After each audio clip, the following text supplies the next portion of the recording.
amis, j'espère que vous allez tous bien. Alors je suis Angèle Brandy aka Lawas, tu connais. Bienvenue sur ma chaîne YouTube. Alors aujourd'hui on se retrouve pour une nouvelle vidéo afin de parler d'une figure féminine emblématique qui a su marquer l'Afrique. Cette dame qu'on surnommait autrefois la femme qui plantait des arbres. La seule, unique, première femme même à avoir obtenu le prix Nobel de la paix. Son nom est Wangari Maathai.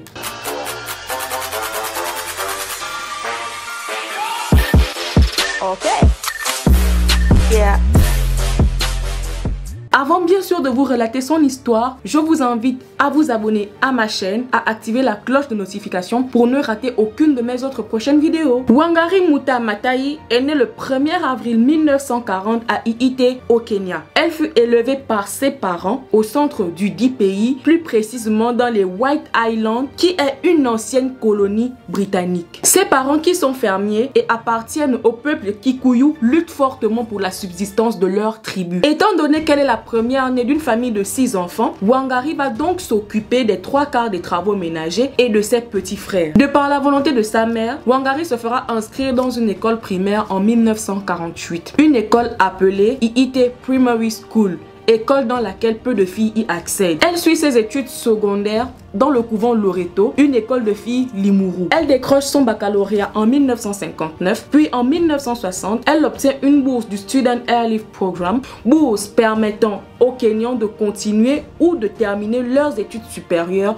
dans les différentes universités américaines. En 1964, elle sera la première femme de l'Afrique de l'Est à obtenir une licence en biologie dans une université du Kansas. Elle va continuer ses études en Pennsylvanie et ce jusqu'en 1966. Dans la même année, elle va retourner dans son pays natal pour une courte durée avant de s'envoler pour l'Allemagne où elle aura trouvé un emploi à l'université de Munich. Peu de temps après, elle ira à l'université de Nairobi afin de se spécialiser dans la médecine vétérinaire et en tant qu'assistante de recherche aux côtés du docteur Hoffman. Puis en 1971, elle obtient son doctorat. Elle dispensera donc des cours d'anatomie vétérinaire et sera doyenne de la faculté. Durant les années suivantes, le Kenya va connaître une importante déforestation qui va impacter plusieurs ressources. En 1977, alors qu'elle a 37 ans, Wangari décide de planter des arbres. Elle fonde alors le Green Belt Movement ou encore le mouvement de la ceinture verte qui sera un moyen de riposter au phénomène de la déforestation et de l'érosion des sols. Elle va collaborer avec les femmes car à cette époque-là, ce sont elles qui étaient chargées de transporter du bois afin d'alimenter des foyers et fourrages pour les animaux. Vu que la déforestation avait causé une rareté du bois, les femmes étaient donc très souvent obligées de parcourir de longues distances afin de s'en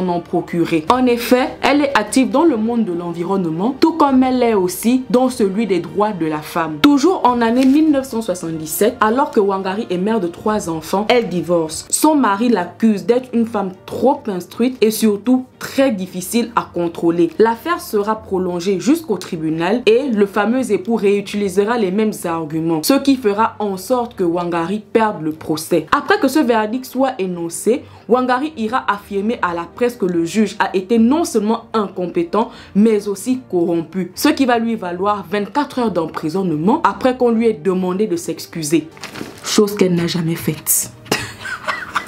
Quelque temps après, elle sera membre du Conseil national des femmes du Kenya. En 1997, Wangari se présente aux élections présidentielles du Kenya. Mais malheureusement, son propre parti va retirer sa candidature sans même lui en parler. Elle sera de nouveau emprisonnée, puis peu après libérée par Amnesty International. Elle se fera attaquer car elle veut les élections multipartites, c'est-à-dire la fin de la corruption et de la politique tribale. En décembre 2002, elle sera élue au Parlement kényan avec 98% des voix. Militante écologiste, elle va fonder le parti vert Mazingira en 2003 et sera nommée ministre adjointe de l'environnement, aux ressources naturelles et à la faune sauvage. Le 8 octobre 2004, elle sera la première femme noire africaine à recevoir le prix Nobel de la paix suite à sa contribution en faveur du développement durable, de la paix et de la démocratie, à la suite de son engagement contre la déforestation du Kenya, et ce, au péril de sa vie ou de sa liberté. Elle reçoit plusieurs autres prix, dont le prix Nobel alternatif en Suède en année 1984, le prix Goldman pour l'environnement aux États-Unis, pour ne citer que ces deux prix-là. Le 25 septembre 2011, alors qu'elle a 71 ans, Wangari Maathai Maathai décède à l'hôpital de Nairobi des suites d'un cancer de l'ovaire. Quelques minutes avant son départ pour toujours, elle demande aux membres de sa famille de ne couper aucun arbre pour lui confectionner un cercueil. Alors, son corps sera mis dans un cercueil en bambou et en fibre de jacinthe afin de respecter sa demande. Afin de lui rendre hommage après sa mort, la bibliothèque universitaire de l'École nationale des ingénieurs de Saint-Étienne portera son nom. Une autre école primaire située à Aubervilliers ainsi qu'un parc à Rennes porteront aussi son nom. Wangari laisse derrière elle plusieurs œuvres dont quelques-unes sont traduites en français, à savoir Pour l'amour des arbres, publié en 2005, Celle qui plante les arbres, publié en 2007, puis Un défi pour l'Afrique, publié en 2010. Elle a écrit tellement d'œuvres qu'il m'a été impossible de toutes les citer dans cette vidéo. Des films environnementaux inspirés de sa vie sont réalisés et publié. Nous pouvons citer le film intitulé Nous resterons sur Terre, film réalisé par Olivier Bourgeois et Pierre Barouget en 2009. Et un autre film intitulé Taking Roots, The Vision of Wangari Maathai, réalisé par Lisa Merton et Alan Deder en année 2008.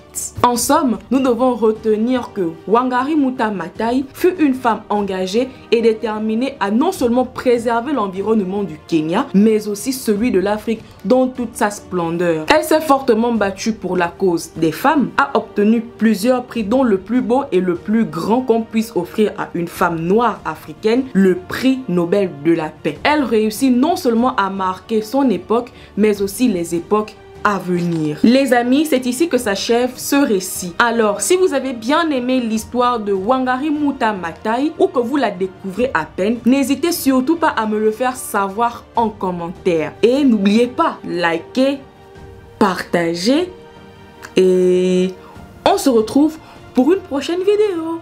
Bisous. Ouais.